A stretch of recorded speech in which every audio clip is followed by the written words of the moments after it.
Shalom Bapak Ibu, saudara-saudara yang terkasih dalam Tuhan. Salam sehat selalu untuk kita semua dimanapun Anda berada. Berjumpa dengan saya, Pastor Marcel Manggau CICM. Renungan harian diambil dari Injil Matius bab 14 ayat 22 sampai dengan 36.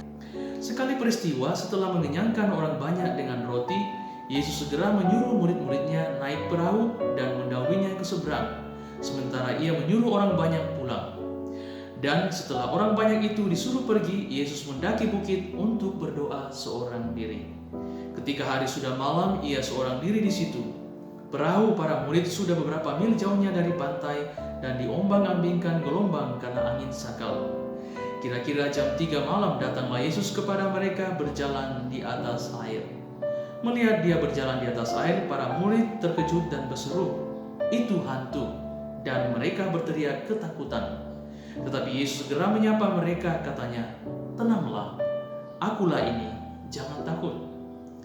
Lalu Petrus berseru, "Tuhan, jika benar Tuhan sendiri, suruhlah aku datang kepadamu dengan berjalan di atas air." Kata Yesus, "Datanglah." Maka Petrus turun dari perahu dan berjalan di atas air, mendapatkan Yesus. Tetapi ketika dirasakannya tiupan angin kencang, Petrus menjadi takut dan mulai tenggelam, lalu berteriak, "Tuhan, tolonglah aku." Segera Yesus mengulurkan tangannya memegang dia dan berkata, "Orang kurang percaya, mengapa engkau bimbang?" Keduanya lalu naik ke perahu dan redahlah angin. Dan mereka yang ada di perahu menyembah dia, katanya, "Sungguh engkau anak Allah." Bapak Ibu, saudara-saudara yang terkasih dalam Tuhan, sekurang-kurangnya ada 3 pesan penting yang kita dapatkan dari bacaan Injil hari ini. Pesan yang pertama yaitu bahwa ternyata Tuhan itu lebih duluan hadir daripada kita yang hadir. Dalam bacaan yang kita dengarkan bersama, secepat apapun para murid mendayung perahu di tengah danau yang bergelora itu, Yesus lebih dahulu hadir di tengah danau itu dalam situasi yang kalut-malut dengan angin taufan atau angin sakal. Cuman pertanyaannya, apakah para murid itu menyadari kehadiran Tuhan atau tidak? Ternyata karena mereka terlalu terfokus dengan masalah, yaitu angin sakal, dan mereka ketakutan, akhirnya mereka tidak menyadari kehadiran Tuhan itu. Malah mereka menganggap bahwa itu adalah hantu. Tetapi syukurlah, Tuhan itu adalah Tuhan yang ingin menjumpai kita, ingin memperkenalkan dirinya kepada kita, supaya kita percaya. Maka itu Yesus datang dan mengatakan, "Tenanglah, akulah ini, jangan takut." Dan untuk membuktikan itu, Petrus meminta untuk berjalan di atas air menuju kepada Yesus. Nah, ini mau menggambarkan bahwa Petrus tanggap setelah Yesus memberikan penguatan atau peneguhan bahwa dialah yang hadir. Maka Petrus pun berjalan di atas air menuju kepada Tuhan. Saudara-saudari yang terkasih dalam Tuhan, ada banyak hal yang senantiasa membuat kita tidak bisa melihat atau menyadari kehadiran Tuhan. Dalam bacaan Injil ini kita diajak untuk memanfaatkan kesempatan itu di mana Tuhan hadir dengan datang kepada Tuhan.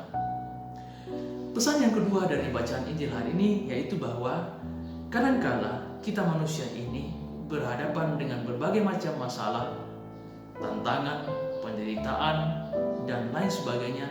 Kita lebih memilih tinggal dalam perahu. Kita tidak ingin menghadapi tantangan yang ada di luar perahu kita.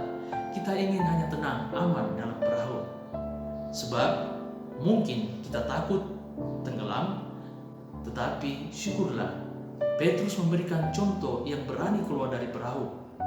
Walaupun resiko untuk keluar dari perahu itu adalah masalah kehilangan nyawa, tenggelam. Tetapi karena Yesus memberikan peneguhan bahwa dialah itu, maka Petrus keluar. Petrus tanggap dengan kehadiran Tuhan, dia pun keluar.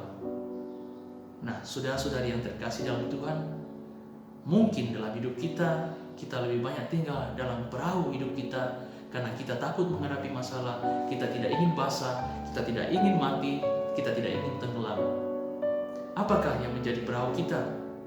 Mungkin saja perusahaan orang tua yang kita jalankan yang menjadi perahu kita sekarang ini, pangkat kita, jabatan kita, posisi kita, dan status sosial kita. Tetapi jika kita ingin selamat dan menjumpai Tuhan, maka perlu keluar dari perahu kita.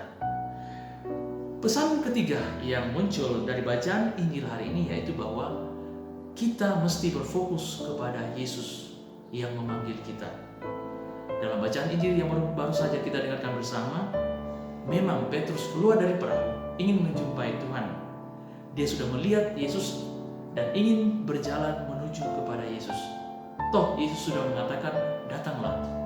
Tetapi dalam Injil Matius bab 14 ayat 30 dikatakan di situ bahwa angin semakin bertiup kencang. Itulah yang membuat Petrus ketakutan, sehingga dia tidak berfokus lagi kepada Yesus yang menanti dia datang, tetapi dia berfokus pada masalah tentang angin dan membuat dia takut, dan akhirnya dia jatuh tenggelam. Untunglah Tuhan menolong dia karena dia memohon kepada Tuhan untuk ditolong. Nah, saudara-saudari yang terkasih, kadang-kadang tidak fokus kepada tujuan hidup kita, yaitu Tuhan. Dan hal ini bukan hanya penderitaan, bukan hanya kesulitan ekonomi, bukan hanya masalah-masalah penderitaan, kesakitan yang bisa mengganggu fokus kita datang kepada Tuhan. Melainkan juga bisa saja itu kekayaan, harta benda, jabatan, posisi, dan hal-hal yang menggiurkan lainnya. Maka saudara-saudari yang terkasih, saya tidak tahu mana yang menjadi fokus hidup kita, mana yang menjadi gangguan atau halangan atau godaan yang membuat kita tidak fokus kepada Tuhan.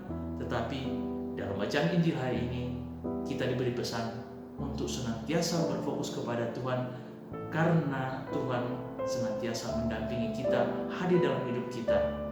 Kadang-kala masalah dalam hidup kita itulah yang menjadi gangguan, karena kita lebih banyak, pikiran kita lebih banyak terfokus kepadanya dan bukan kepada Tuhan.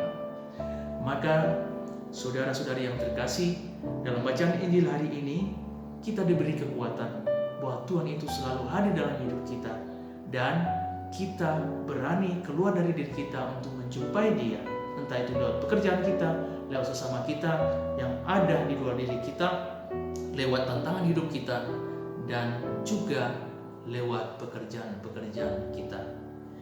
Dan untuk datang kepada Tuhan kita diberi bekal dalam bacaan Injil hari ini, yaitu doa. Dalam bacaan Injil bagian pertama kita mendengarkan setelah Yesus memberi makan kepada orang banyak, dia menyingkir lalu berdoa di atas bukit. Kemudian dalam pertengahan Injil kita mendengarkan Petrus yang hampir tenggelam akhirnya berdoa, Tuhan tolonglah aku. Disinilah kita belajar bahwa ketika kita mengalami masalah, kita datang memohon kepada Tuhan, dan kita tahu Tuhan pasti akan menolong kita, entah itu dengan cara bagaimana Dia akan menolong kita. Yang penting kita percaya. Tetapi banyak orang ketika mengalami masalah malah semakin menjauh dari Tuhan, menjauh dari gereja, karena mencari jalan pintas yang lain. Kemudian di bagian akhir bacaan Injil hari ini diceritakan bahwa ketika Yesus dan Petrus sudah naik ke perahu, para murid akhirnya menyembah Yesus dan kemudian memuji dengan mengatakan, sungguh engkau anak Allah. Ini adalah sebuah doa syukur bahwa kita ditolong oleh Tuhan, syukur bahwa ada Allah yang senantiasa mendampingi kita, dan kita menjadi manusia atau orang yang tahu berterima kasih kepada Tuhan. Maka saudara-saudara yang terkasih, marilah dalam renungan hari ini kita mohon kepada Tuhan bahwa doa membuat kita berfokus kepada Tuhan menghadapi tantangan hidup kita. Ketika kita menghadapi tantangan hidup, kita sebaiknya semakin mendekatkan diri kepada Tuhan, datang kepada Tuhan, dan bukan menjauh dari Tuhan dengan segala macam cara hidup kita yang tidak berkenan kepadanya. Semoga Tuhan membantu kita sampai ke sana. Amin. Marilah kita memohon berkat Tuhan dan berdoa. Dalam nama Bapa dan Putra dan Roh Kudus. Amin. Allah Bapa yang kekal dan kuasa, dalam hidup kami banyak menghadapi tantangan dan godaan serta cobaan. Maka itu ya Tuhan, kuatkanlah hati kami, bukalah hati kami, supaya tetap percaya bahwa Engkau tetap hadir di tengah-tengah kami. Kami percaya bahwa Engkau senantiasa menolong kami. Bukalah hati kami sehingga tetap terbuka kepada kehendak-Mu dalam doa-doa kami, sehingga dalam menghadapi tantangan kami diberi keberanian dan dorongan bahwa Engkau akan menolong kami kapanpun, dimanapun, dan dengan cara bagaimanapun seturut dengan kehendak-Mu. Demi Kristus Tuhan dan pengantara kami. Amin. Dalam nama Bapa dan Putra dan Roh Kudus. Amin.